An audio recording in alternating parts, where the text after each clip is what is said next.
సభా సరస్వతికి వందనం. వేదిక మీద ఉన్న పెద్దలందరికీ, గౌరవనీయులైన పెద్దలందరికీ, ఆహూతులైనటువంటి ప్రేక్షకులందరికీ నమస్సుమాంజలి. ఈరోజు చిరంజీవి అవిజ్ఞ రంగప్రవేశం.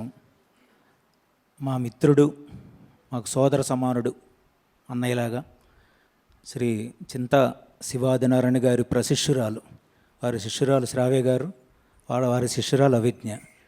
ఇలా ఒక రంగప్రవేశం చేస్తున్నామని మొన్న ఈ మధ్య సర్టిఫికెట్ కోర్సు పరీక్షల్లో ఎదురుపడ్డప్పుడు చెప్పారు. సంతోషం.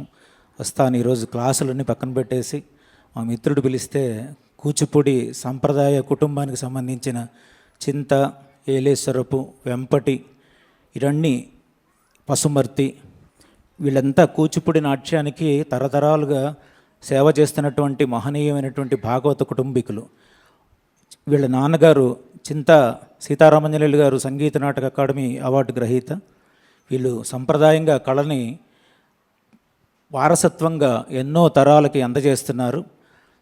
మేము వెంపటి చిన్నసత్యం మాస్టర్ గారు పద్మభూషణ్ ఆయన దగ్గరికి వెళ్ళేసరికి అప్పటికే ఒక 10 సంవత్సరాల ముందు నుంచే వారు అక్కడ నిష్ణాతులుగా ఉండి ట్రైనింగ్ తీసుకుంటున్నారు.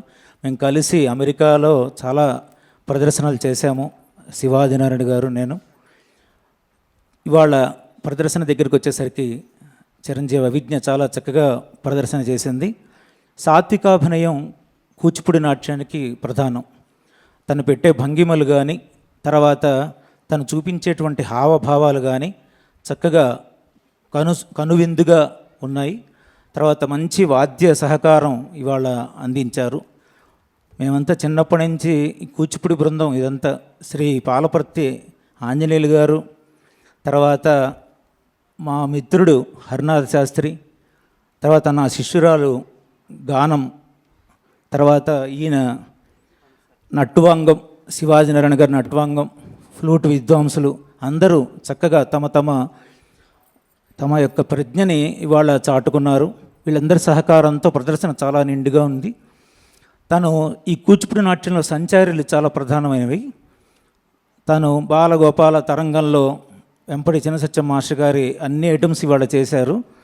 ఆ చక్కని హావభావాలు సంచారి కూచిపూడికి బాగా ప్రత్యేకత అన్నమాట. ఒక పంక్తిని తీసుకుని దాన్నే పునరావృతం చేస్తూ ఆ జరిగిన కథ, విశ్వరూపం, తర్వాత ఆ చిన్న కృష్ణుడి యొక్క లీలలు, ఇవన్నీ చాలా చక్కగా ప్రదర్శన చేసింది. ఏ పాత్రలోకి వెళ్తే ఆ పాత్రలో లీనమైపోయి చేయడం అనేది ఈ సంచారి యొక్క విశిష్టత. చిరంజీవి అవిజ్ఞ ఇంకా బాగా నేర్చుకుని ఇదొక మెట్టుగా భావించి ఇంకా కళకి అంతం లేదు, అలా సముద్రంలాగా వస్తూనే ఉంటుంది.